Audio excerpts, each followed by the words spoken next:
السلام علیکم ورحمۃ اللہ وبرکاتہ نحمده ونصلي على رسوله الكريم اما بعد فاعوذ بالله من الشیطان الرجیم بسم اللہ الرحمن الرحیم رب اشرح لي صدری ويسر لي امری واحلل عقدۃ من لسانی یفقهوا قولی۔ مجھے جو موضوع دیا گیا ہے بات کرنے کے لیے وہ ہے مثالی ماں۔ آپ میں سے ماشاءاللہ کچھ تو مائیں بن چکی ہیں اور کچھ آئندہ بننے والی ہیں۔ ماں بننا ایک ایسا مقام اور درجہ ہے جس سے عورت کی تکمیل ہوتی ہے، یعنی عورت اپنی زندگی میں جو چاہے کر لے، کچھ بھی بن جائے، وہ ڈاکٹریٹ کر لے، وہ کسی ملک کی پرائم منسٹر بن جائے، وہ کچھ بھی کر لے، تو اس کو وہ مقام، وہ درجہ نہیں ملتا جو ایک ماں بن کے ملتا ہے۔ عورت کے لیے سب سے اہم ترین نعمت اور بہترین ذمہ داری ایک ماں کی ذمہ داری، اور بہترین نعمت اولاد کی نعمت۔ اولاد کا ملنا اللہ تعالیٰ کی طرف سے ایک خوشخبری ہوتا ہے، جس کے بارے میں سورۃ مریم میں آتا ہے یا زکریا انا نبشرک بغلام اسمہ یحییٰ، اے زکریا ہم تجھے ایک لڑکے کی خوشخبری دے رہے ہیں جس کا نام یحییٰ ہوگا۔ گویا جب عورت حاملہ ہوتی ہے تو اسے ایک خوشخبری سمجھا جاتا ہے، خوشی کی بات سمجھا جاتا ہے۔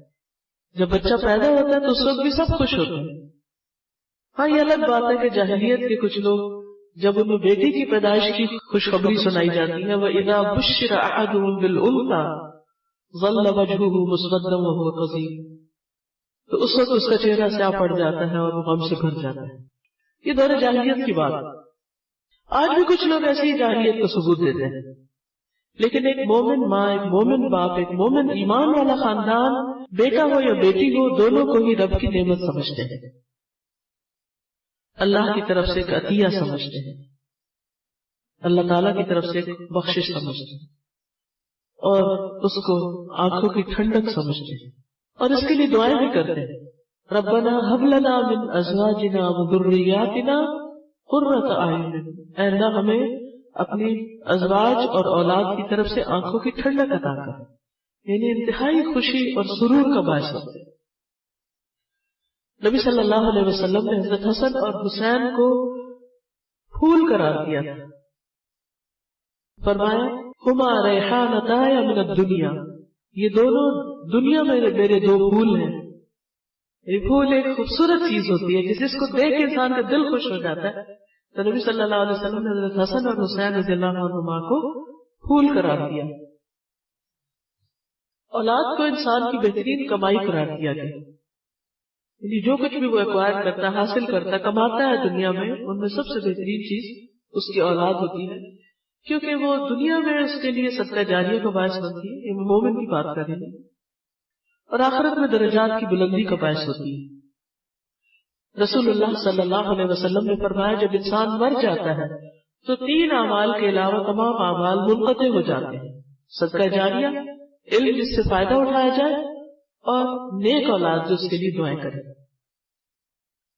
مرنے کے بعد انسان کے لیے دعاؤں کا، نیکیوں میں اضافے کا سلسلہ اس کی اولاد جاری رکھتی ہے۔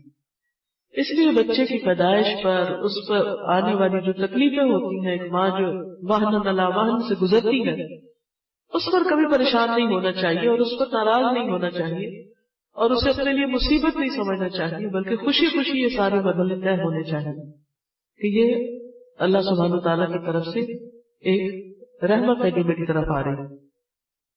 پھر جہاں وہ رحمت ہوتی ہے، خوشخبری ہوتی ہے، وہاں اولاد ایک ذمہ داری بھی ہوتی ہے کہ اس کی صحیح تربیت کی جائے، کیونکہ قیامت کے دن انسان سے اپنی اولاد کے بارے میں بھی پوچھا جائے گا، خصوصاً ماں سے۔ یعنی باپ بھی ہے لیکن ماں کی جو رعایا ہے وہ اس کی اولاد ہے۔ رسول اللہ صلی اللہ علیہ وسلم نے فرمایا تم میں سے ہر شخص نگران ہے، اور اس سے اس کی رعیت کے بارے میں سوال کیا جائے گا۔ امام جو لوگوں پر نگران ہے اس سے ان کے متعلق سوال کیا جائے گا، آدمی اپنے گھر والوں پر نگران ہے اس سے ان کے بارے میں سوال کیا جائے گا، عورت اپنے شوہر کے گھر اور اس کے بچے کی نگران ہے. یہ بات ساری خواتین کان کھول کے سن لیں.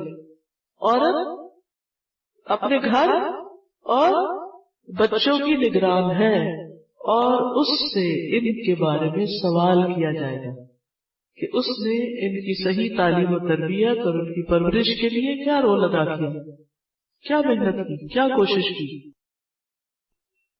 تو آپ زندگی میں کچھ بھی کر لیں، بڑے بڑے کام کارنامے کر لیں، نیکی کے بڑے بڑے کام کر، لیکن آپ کی جس ذمہ داری کے بارے میں آپ سے پوچھ ہوگی وہ آپ کے بچے ہیں. اس لیے عورت کہیں پر بھی ہو اسے اپنی ذمہ داری کو بھولنا نہیں چاہیے. اور جو مثالی ماں ہوتی ہے اس کی بہترین خوبی یہی ہوتی ہے کہ وہ بہترین نسل کی امین ہوتی ہے، اس کے ہاتھوں بہترین نسل پروان چڑھتی ہے. اسی لیے نبی صلی اللہ علیہ وسلم نے نیک عورت سے شادی کرنے کی ترغیب دی کہ عورت سے 4 چیزوں کی بنا پر شادی کی جاتی ہے. تم دین والی کو اختیار کرو، تربت یدا، تمہارے ہاتھ پاک آلود ہو. فاصبر بذات الدین، یہ لفظ بڑے خوبصورت ہے. فاصبر بذات الدین، کامیابی حاصل کرو دین والی کے ذریعے. یعنی اس میں تمہاری بھی کامیابی ہے، تمہارا بھی بھلا ہے، تمہارا بھی فائدہ ہے. یعنی مرد کے لیے جو خوش قسمتی کی بات ہے وہ اس کا بہت زیادہ مال و دولت ہونا نہیں ہے، بہت اچھا کاروبار اور بہت اچھی جاب نہیں. اس کے لیے بہت بڑی خوش قسمتی کی بات نیک بیوی ہونا ہے اور پھر اس کے ذریعے نیک اولاد کا پروان چڑھنا ہے. مثالی ماں بچوں پر شفقت کرنے والی ہوتی ہے، بچوں کے لیے مہربان ہوتی ہے. رسول اللہ صلی اللہ علیہ وسلم نے فرمایا اونٹ پر سوار ہونے والی عورتوں میں سب سے بہترین قریشی عورتیں ہیں، اپنے بچے پر سب سے زیادہ محبت اور شفقت کرنے والی. تو ماں کا کیا کردار ہے؟ اس کا سب سے نمایاں پہلو کیا ہونا چاہیے کہ وہ بچے کے لیے مہربان ہو، ظالم نہ ہو، سخت مزاج نہ ہو، ہر وقت ڈانٹ ڈپٹ کرنے والی اور جھڑکیاں دینے والی اور مار پٹائی کرنے والی اور بددعائیں دینے والی نہ ہو، کیونکہ بچے بہت ستاتے بھی ہیں، تنگ کرتے ہیں. تو بہترین ماں کون ہے؟ کون ہے بتائیے؟ کون ہے بہترین ماں؟ ہمارے دین کی روشنی سے جو سب سے زیادہ شفیق ہو، مہربان ہو. اور ویسے بھی نبی صلی اللہ علیہ وسلم نے فرمایا وہ ہم میں سے نہیں جس نے ہمارے چھوٹوں پر شفقت نہیں کی اور جس نے ہمارے بڑوں کی عزت نہیں کی. ماں کی مہربانی تو ہم سب جانتے ہیں کہ کیسی ہوتی ہے. اس کے بارے میں بہترین مثال وہ ملتی ہے ہمیں جو حضرت عائشہ رضی اللہ تعالیٰ عنہ کے پاس ایک عورت آئی جس نے ان سے کچھ مانگا. تو ان کے پاس 3 کھجوریں تھی. حضرت عائشہ نے وہ 3 کھجوریں ان کو دے دی. تو اس کے ساتھ 2 بچے بھی تھے، اس نے پھر دونوں بچوں کو 1 کھجور دی، تیسری اپنے لیے رکھ لی. بچوں نے جلدی سے کھجوریں کھا لی اپنی اور اپنی ماں کی طرف دیکھنے لگے. اس نے تیسری کھجور کے 2 ٹکڑے کیے اور پھر دونوں بچوں کو دے، تو خود بھوکی رہی. یہ ہوتی ہے ماں، اور ماں سے ایسی ہی شفقت اور محبت اور خیر مطلوب ہوتی ہے. نبی صلی اللہ علیہ وسلم گھر تشریف لائے تو حضرت عائشہ نے ان کو یہ واقعہ بتایا. آپ نے فرمایا ایسے تعجب کی کوئی بات نہیں، اللہ نے اس پر رحم کیا اس وجہ سے کہ اس نے اپنے 2 بچوں پہ رحم کیا. یعنی ماں اگر اپنے بچوں کے ساتھ بھی مہربانی کر رہی ہے، اپنا پیٹ کاٹ کے ان کو کھلا رہی ہے، تو اس بنا پر بھی وہ اللہ سبحانہ و تعالیٰ سے اجر پاتی ہے. ایک طرح کے فطری جذبے کے تحت ہم بچوں کے ساتھ مہربانی کریں، اور ایک یہ ہے کہ ہم اللہ کی خاطر کریں تاکہ اللہ سبحانہ و تعالیٰ سے اس کا اجر پائیں. نبی صلی اللہ علیہ وسلم نے یہ بھی فرمایا کہ جب اللہ تعالیٰ کسی گھرانے والوں سے خیر کا ارادہ کرتا ہے، ان کو کوئی بھلائی دینا چاہتا ہے، تو ان میں نرمی پیدا کر دیتا ہے. وہ سب ایک دوسرے کے لیے مہربان ہو جاتے ہیں، کیئرنگ ہو جاتے ہیں، ایک دوسرے سے پیار کرنے والے ہوتے ہیں، ایک دوسرے کا خیال رکھنے والے ہوتے ہیں. پھر اسی طرح ماں کی بہترین خوبی یہ ہے مثالی ماں کی کہ وہ صابر و شاکر ہو، صبر کرنے والے. اگر شوہر کی طرف سے کوئی اذیت پہنچتی ہے تو اس پر بھی صبر کرے، اگر بچوں کی طرف سے کوئی اذیت پہنچتی ہے تو اس پر بھی صبر کرے. اور یہ صبر اس وقت ہو سکتا ہے جب وہ نعمتوں کو یاد رکھے کہ شکر ادا کرے. یعنی شکر کے بغیر صبر نہیں ہو سکتا. آپ شکر کریں، یعنی وہ چیزیں دیکھیں جو آپ کو ملی ہوئی ہیں تو وہ غم کم ہو جائیں گے ان چیزوں کا جو آپ کو نہیں ملے گی۔ اگر آپ کو اپنے آپ کو ملنے والے آرام اور بہترین چیزیں یاد رکھیں تو جو چیزیں آپ کے لیے تکلیف کا باعث ہیں ان کی تکلیف کم ہو جائے گی۔ پھر اسی طرح مثالی ماں کی خوبی ہوتی ہے کہ وہ بد زبانی نہیں کرتی، بد زبان نہیں ہوتی، بد اخلاق نہیں ہوتی۔ ایک شخص نے نبی صلی اللہ علیہ وسلم نے کہا کہ میری بیوی ہے، اس کی زبان میں کچھ ہے، یعنی بد زبان ہے، آپ نے فرمایا تو اس کو طلاق دے دو۔ اس نے کہا یا رسول اللہ صلی اللہ علیہ وسلم میرا اس کا ایک مدت سے ساتھ ہے، ہم نے کافی زندگی اکٹھی گزاری اور ایک بچہ بھی ہے اس سے، تو آپ نے فرمایا اس کو نصیحت کرو، اگر اس میں کچھ خیر و بلائی ہوگی تو سمجھ جائے گی، اور ایسے مت مارنا اس کو جیسے کوئی اپنے غلام کو مارتا ہے، اپنی بیوی کو سمجھانے کے لیے مارنا نہیں، سختی نہیں برتنا۔ اسی طرح مثالی ماں لان تان نہیں کرتی، گالی گلوچ نہیں کرتی، مومن فحش کو بےہودہ کو نہیں ہوتا، تانے نہیں دیتا کسی کو، اور بچوں کی تربیت کے لیے ان کی غلطیوں پر درگزر کرنی چاہیے، تانے نہیں دینے چاہیے، ان کو برا بھلا نہیں کہنا چاہیے۔ پھر اسی طرح مثالی ماں، جنت کی عورتوں کی خصوصیت یہ ہے کہ وہ کثیر الاولاد ہوتی ہے، یعنی ان کے بچے زیادہ ہوتے ہیں، زیادہ بچے پیدا کرتی، زیادہ بچوں کی پرورش کرتی، اور جتنے بچے زیادہ ہوں گے اور جتنے زیادہ وہ نیک ہوں گے اتنا ہی زیادہ ان کے لیے اجر و ثواب ہوگا۔ پھر اسی طرح اگر اولاد کو کوئی تکلیف پہنچے، بیماری ہو یا فوت ہو جائے تو اس پر صبر کرنا، یہ بھی مثالی ماں کی خوبیوں میں سے ہوتا ہے۔ حضرت ام سلیم کا واقعہ آپ سب کو معلوم ہے کہ کس طرح جب ان کے شوہر سفر پر گئے تو ان کا بچہ بیمار تھا، جب واپس آئے تو بچہ فوت ہو چکا تھا، انہوں نے بچے پہ چادر ڈال دی اور شوہر کا بہترین طریقے سے استقبال کیا، ان کو خوش کیا۔ جب شوہر نے پوچھا کہ بچے کا کیا حال ہے تو کہنے لگے پہلے سے بہتر ہے۔ جب ان کو کھلا پلا چکی، ان کو خوش کر چکی، تو اس کے بعد ان سے پوچھتی ہے کہ اگر کوئی شخص آپ کے پاس امانت رکھے اور پھر وہ اپنی امانت واپس لینا چاہے تو کیا آپ ناراض ہو؟ نہیں نہیں بالکل نہیں۔ کہا اللہ تعالیٰ نے جو بچہ آپ کو دیا تھا وہ اللہ کی امانت تھا آپ کے پاس، وہ اللہ نے واپس لے لیا۔ نہ صرف یہ کہ خود صبر کیا بلکہ شوہر کو بھی صبر کرنا سکھایا۔ اور آج کی ماں کا کیا حال ہے کہ چھوٹی سی تکلیف ہو بچوں کو تو اس پر آپے سے باہر ہو جاتی۔ پھر اسی طرح بچے کی تربیت بچپن سے شروع کر دیتی، ماں کے پیٹ سے شروع ہو جاتی، ان کو اللہ کی رضا اور اللہ کی اطاعت کے مطابق ڈھالتے ہیں۔ حضرت مریم کی والدہ نے کس طرح اپنے پیٹ کے بچے کو اللہ کی نظر کیا تھا، کس طرح ان کو ہیکل میں چھوڑا تھا، کس طرح ان کے دین کی فکر کی تھی، وہ سارا واقعہ آپ کو معلوم ہوگا۔ پھر اسی طرح بچے کی پیدائش سے لے کر بچے کے بڑے ہونے تک، جوان ہونے تک، ہر لمحے ہر موڑ پر وہ اس کو شر سے، شیطانی قوتوں سے بچاتی ہے۔ مجھے بے حد خوشی ہوئی، کل ہی ایک ماں مجھے ملی، وہ بہت زیادہ کنسرن تھی اپنے بچے کی تربیت کے بارے میں کہ میں جس گھر میں رہتی ہوں وہاں ٹی وی بھی ہے، وہاں اور خرافات بھی ہیں، تو میں کس طرح اپنے بچے کو ان ساری چیزوں سے بچاؤں۔ کیونکہ آج کل بعض اوقات یہ بھی ہوتا ہے نا کہ لڑکی دین کو سمجھنے والی ہے لیکن سسرال دین کو سمجھنے والا نہیں، بڑی مشکل ہو جاتی ہے۔ کیونکہ بچے دادا دادی کو دیکھتے ہیں، بڑے ہیں، وہ سارا وقت ٹی وی کے آگے بیٹھے وقت گزار رہے ہیں، بچے ان کی گود میں جا بیٹھتے ہیں، ماں تو کام کر رہی ہے، ایسے میں تربیت کی بڑی مشکل ہو جاتی ہے۔ تو مثالی ماں جو ہوتی ہے وہ بچپن سے ہی بچوں کو شر سے، خراب چیزوں سے، ایسی چیزوں سے جو ان کی تربیت میں خلل ڈالنے والی ہوں ان سے بچا کے رکھتی ہے۔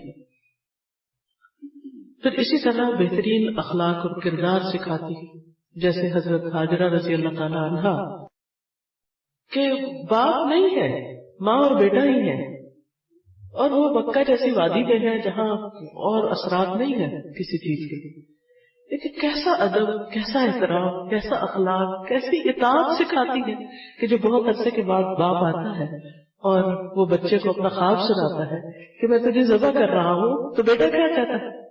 یا ابت افعل ما تؤمر، اے ابا جان آپ جو جی چاہتا کر لیں۔ ستجدنی انشاءاللہ من الصابرین، آپ مجھے صبر کرنے والوں میں سے پائیں گے. یعنی ایسی اطاعت کہ اگر اللہ نے آپ کو حکم دیا ہے ذبح کرنے کا تو میں حاضر ہوں. ایسے اطاعت گزار بچے کیا آج ہے؟ اگر باپ مثلا دوسرے ملک کمانے چلا گیا ہے یا ماں سے دور ہے تو عموماً مائیں ذہن خراب کرتی رہتی ہیں، تمہارے باپ کو تو پرواہ ہی نہیں ہے، ساری مصیبت میرے سر ہے، میں ہی تمہارا سب کچھ کر رہی ہوں وغیرہ وغیرہ. ان چیزوں سے بچنا چاہیے، اس لیے کہ اس سے فائدہ کچھ نہیں. بچہ اگر باپ سے بدزن ہوگا تو ماں کو بھی نہیں چھوڑے گا، کیونکہ وہ عزت اور احترام کا جو رشتہ ہے اس کو پامال کر رہا ہے. پھر اسی طرح مثالی ماں جو ہوتی ہے وہ بچے کو اپنا دودھ پلاتی ہے، ڈبے کے دودھ پہ نہیں پالتی اور اس کے لیے کوشش کرتی ہے. اس سلسلے میں ایک حدیث یاد رکھیں جو آپ کو فائدہ دے گی. ابو امامہ کہتے ہیں میں نے رسول اللہ صلی اللہ علیہ وسلم کو فرماتے ہوئے سنا، میرے پاس 2 آدمی آئے، انہوں نے میرا بازو پکڑا اور مجھے ایک دشوار گزار پہاڑ کے پاس لے گئے. انہوں نے مجھے کہا اس پر چڑھو. میں نے کہا مجھ میں اتنی طاقت نہیں کہ میں اس پہ چڑھ سکوں. انہوں نے کہا ہم تیرے لیے آسان کر دیں گے. سو میں نے چڑھنا شروع کیا. جب میں پہاڑ کی چوٹی پہ پہنچا تو شدید قسم کی آوازیں سنائی دی. میں نے پوچھا یہ آوازیں کیسی؟ انہوں نے کہا یہ جہنمیوں کی چیخ پکار. وہ مجھے لے کر آگے بڑھے. ہم ایسی عورتوں کے پاس سے گزرے کہ سانپ ان کے پستان نوچ رہے تھے. پستان چیسٹ نوچ رہے تھے، کاٹ رہے تھے سانپ. میں نے پوچھا یہ عورتیں کون ہیں؟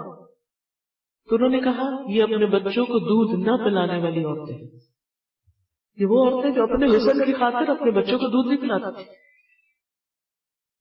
کتنی سخت بات. پھر اسی طرح بچوں کے کھانے پینے کی فکر کرنا. حضرت ابراہیم علیہ السلام نے کیسی کیسی دعائیں مانگی تھی کہ اللہ تعالیٰ ان کو پھلوں کا رزق عطا کرے. پھر اسی طرح ہند جو تھی ابو سفیان کی بیوی، انہوں نے نبی صلی اللہ علیہ وسلم سے پوچھا تھا کہ میرے شوہر اتنا نہیں دیتے جو میرے اور بچوں کے لیے کافی ہو تو میں ان کے مال میں سے کچھ لے سکتی؟ تو آپ نے فرمایا جو تمہارے اور تمہارے بچوں کے لیے ضرورت ہے وہ تم لے سکتی. پھر اسی طرح بعض اوقات ماں پر کمانے کی ذمہ داری بھی آ جاتی ہے. کبھی شوہر فوت ہو جاتا ہے یا اس کے پاس کوئی کاروبار نہیں ہوتا، یہ تو ایسی مصروفیت ہوتی. جیسے عبداللہ بن مسعود کی بیوی، وہ اپنے ہاتھ سے کام کرتی تھی اور اپنے شوہر پر بھی خرچ کرتی اور اپنے بچوں پر بھی خرچ کرتی تھی. ایسی صحابیات کی مثالیں بھی ملتی. اگر زندگی میں کوئی ایسا موقع آ جائے تو صرف اپنی قسمت کو نہ کوستے رہے. صحابیات نے خوشی خوشی یہ کام کیا. عام حالات میں تو اس کی ضرورت نہیں ہوتی، لیکن کبھی ایسے حالات آ جاتے ہیں تو اس میں بھی صبر اور شکر کرنا چاہیے. کیونکہ جس مسلمان کی 3 بیٹیاں ہوں اور وہ ان پر خرچ کرے، وہ ان کے معاملے میں اللہ سے ڈرے، ان کے ساتھ اچھا سلوک کرے، تو وہ اس کے لیے آگ سے رکاوٹ بن جائے گی. ایک عورت نے پوچھا اگر کسی کی 2 بیٹیاں تو آپ نے فرمایا 2 بھی. پھر اسی طرح بچوں کی صحت کی فکر کرنا. حضرت عائشہ رضی اللہ تعالیٰ عنہ کے جب نکاح ہوا تو ان کی والدہ کو بڑی فکر تھی کہ وہ کمزور ہے، تو وہ مختلف ٹوٹکے کرتے رہتی تھی کہ ان کا جسم کسی طرح موٹا. تو بالآخر انہوں نے ککڑی اور کھجور کو ملا کے کھلایا تو اچھی خاصی موٹی تازی ہو گئی، شادی کے قابل ہو گئی.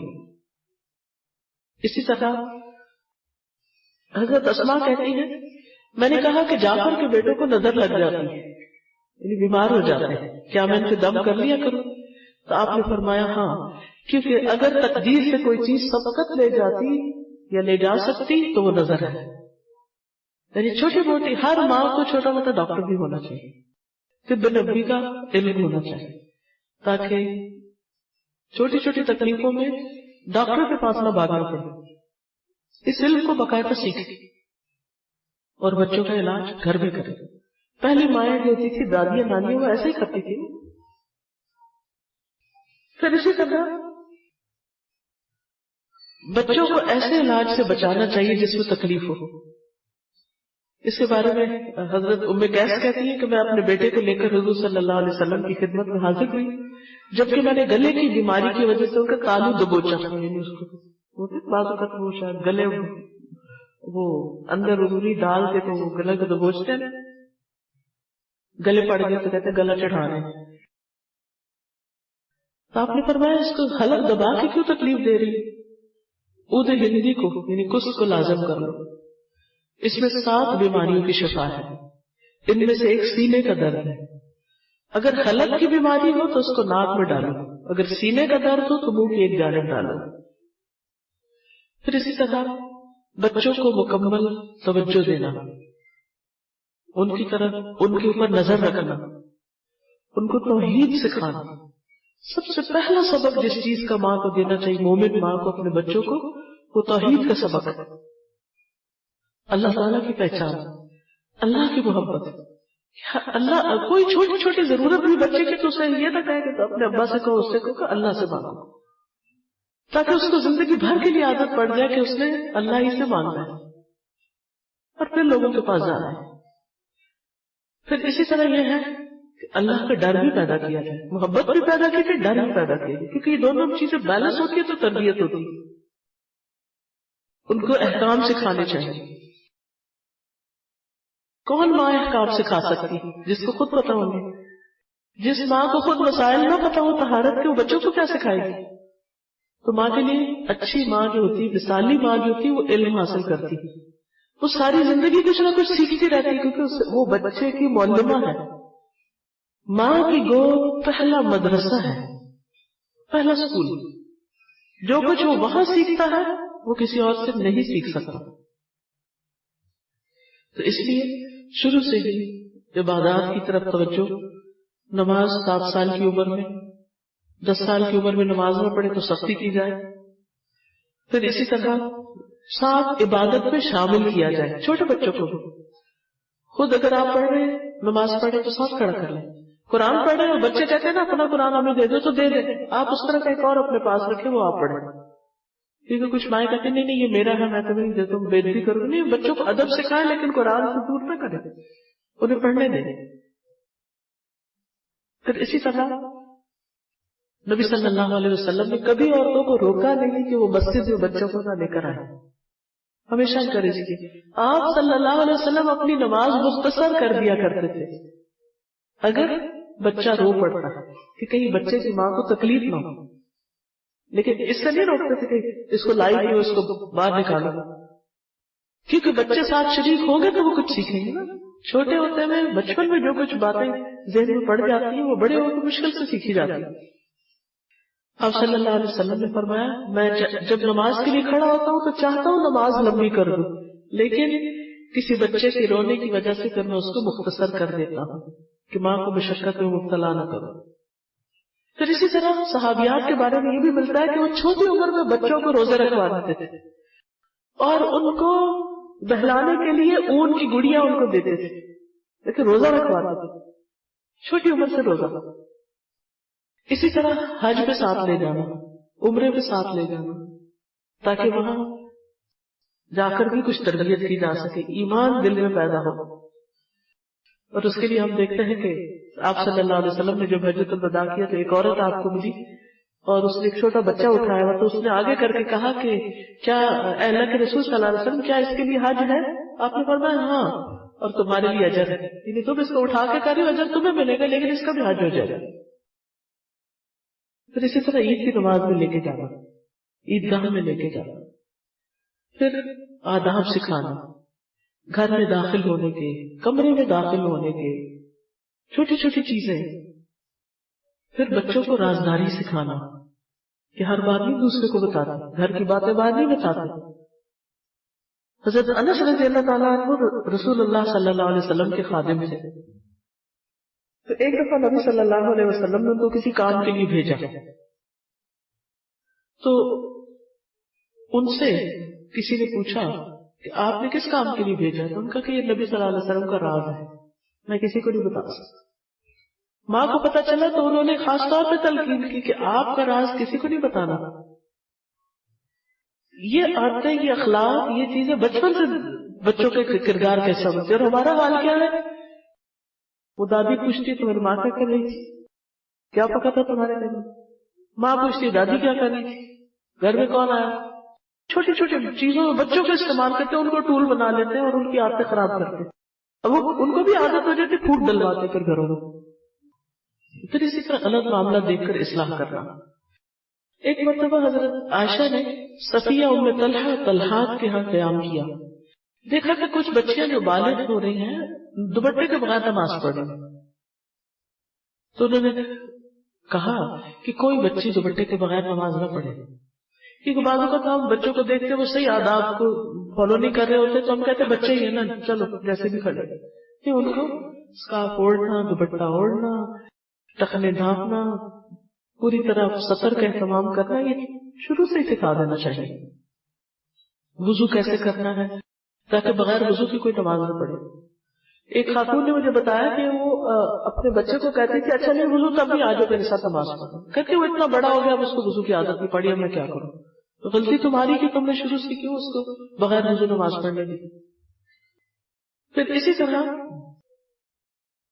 بنانا کہتی ہے جو حضرت عبد الرحمن بن حسان کی باندھی تھی کہ میں حضرت عائشہ کے پاس تھی، ایک لڑکی ان کے پاس آئی جس کے پاؤں میں گھنگرو بندھے ہوئے تھے اور وہ آواز پیدا کر رہے تھے، تو حضرت عائشہ نے فرمایا تم ہرگز ہمارے پاس داخل نہ ہو، ہمارے گھر میں نہ ہو گھنگرو پہن کے، یا ان کو کاٹ دو، کیونکہ میں نے رسول اللہ صلی اللہ علیہ وسلم کو فرماتے ہوئے سنا ہے کہ رحمت کے فرشتے اس گھر میں داخل نہیں ہوتے جہاں گھنٹیاں ہوتی۔ اب ہمارے موبائل سے کیسی کیسی گھنٹیاں، گانوں کی گھنٹیاں اور گھنٹیاں بج رہی ہوتی ہیں، تو بہتر یہی ہے کہ ایسی ٹون بنائی جائے، اب تو الحمدللہ بہت سے آپشن ہیں کہ جس میں گھنٹیاں نہ ہوں۔ پھر اسی طرح یہ ہے کہ ماں ساری زندگی تربیت کرتی ہے، یعنی کہ چھوٹے بچوں کی تربیت اور بعد میں ختم ہو، جوان بھی ہو جائے تب بھی ان کا پیچھا کرتی اور کرنا چاہیے۔ پھر اسی طرح تربیت میں اگر کبھی سختی کرنی پڑے تو بے دریغ نہیں مارنا چاہیے۔ نبی صلی اللہ علیہ وسلم نے کبھی کسی عورت اور بچے پہ ہاتھ نہیں اٹھایا، کبھی اگر مارنا بھی پڑے تو منہ پہ نہ مارا، چہرے پہ تھپڑ نہ مارا جائے۔ ایک اور اہم بات جو سب مائیں پلے باندھ لیں، اکثر لوگ مجھ سے پوچھتے بچوں کی تربیت کے لیے کیا کرنا چاہیے؟ مختصر سی بات، جو آپ چاہتے ہیں کہ وہ کرے وہ کر کے دکھائیں، رول ماڈل بنے، جو چیز ان سے کروانی ہے نا پہلے انہیں کر کے دکھائیں۔ گھر کے کام اس کے لیے، باہر کے کام تو اس کے لیے، دین کے کام تو اس کے لیے، کچھ بھی۔ اگر آپ چاہتے بچہ سچ بولے تو کبھی جھوٹ نہ بولے، وہ بھی سچا ہو جائے، اس کو پتہ ہے جھوٹ نہیں بولے۔ ایک دفعہ ایک صحابیہ نے اپنے بچے کو بلایا ذرا میں چیز دو تمہیں، تو کہتے کہ رسول اللہ صلی اللہ علیہ وسلم ہمارے گھر تشریف فرما، تو انہوں نے پوچھا کہ تم کیا دینا چاہتی ہو بچے کو؟ اس کو میں کھجور دینا چاہتی ہوں، اور میں اگر تم کچھ نہ دیتی تو تمہارے لیے جھوٹ لکھا جاتا، نہیں بچوں سے بھی غلط بیانی کرنے کی اجازت ہے۔ پھر اسی طرح بچوں کے درمیان عدل کرنا، انصاف سے کام لینا، کچھ دینے کے معاملے میں، محبت کے معاملے میں۔ یہ ہوتا ہے کچھ بچے زیادہ اچھے لگتے ہیں دوسروں کی نسبت، لیکن دوسروں کو احساس نہیں ہونا چاہیے۔ پھر اسی طرح ان کی تعلیم اور بہتری کے لیے کبھی ان کو اپنے سے جدا بھی کرنا، جیسے بچے کچھ بڑے ہو جاتے ہیں تو ان کو پڑھنے کے لیے آگے پیچھے بھیجنا ہوتا ہے۔ پھر بچوں کو دین کے لیے وقف کرنا کہ وہ اپنی زندگی دین کی خدمت کے لیے گزارے، جیسے حضرت انس رضی اللہ تعالیٰ عنہ نے 10 سال نبی صلی اللہ علیہ وسلم کی خدمت کی تھی اور بہت کچھ آپ سے سیکھا تھا۔ پھر نیک مجالس میں لے کے جانا، تعلیم کی مجلسوں میں لے کر جانا، بچوں کو دعائیں دیتے رہے، جب کبھی ڈانٹنے کا وقت آئے تو ہدایت کی دعا کریں، اللہ تمہیں ہدایت دے، بس دعا نہ دے، کیونکہ کوئی پتہ نہیں کہ اس کو قبولیت کی گھڑی ہو، اور وہ اگر بد دعا قبول ہو گئی تو پھر کیا ہوگا، خود ہی تکلیف ہوگی۔ اور اس کے ساتھ ساتھ یہ کہ بچوں کے لیے دعا کرتے رہیں، آنکھوں کی ٹھنڈک والی دعا تو ہے ہی، اسی طرح ان کی دینی دنیاوی ضروریات پوری ہونے کے لیے، ان کی زندگی میں برکت کی دعا اور فرمانبرداری کی دعا، ان کی اصلاح کے لیے دعا، نماز قائم کرنے کے لیے رب اجعلنی مقیم الصلاۃ ومن ذریتی، شرک سے بچنے کی دعا، ایسی اولاد سے پناہ جو انسان کے لیے مصیبت کا باعث بنے اور انسان کے دین کو بگاڑنے کا باعث بنے، تو اس سے بچنے کی بھی دعا کرنی چاہیے۔ اللہ تعالیٰ سے دعا ہے کہ وہ ہمیں عمل کی توفیق عطا فرمائے اور ہمیں اپنی ذمہ داریوں کو صحیح معنوں میں ادا کرنے کی توفیق دے۔ وآخر دعوانا ان الحمد للہ رب العالمین۔ جزاکم اللہ خیرا کثیرا۔ آخر میں اپنے تمام مہمانوں کا شکریہ ادا کروں گی کہ وہ اپنے قیمتی وقت میں سے وقت نکال کر یہاں پر تشریف لائے۔ سبحانك اللهم وبحمدك نشهد أن لا إله إلا أنت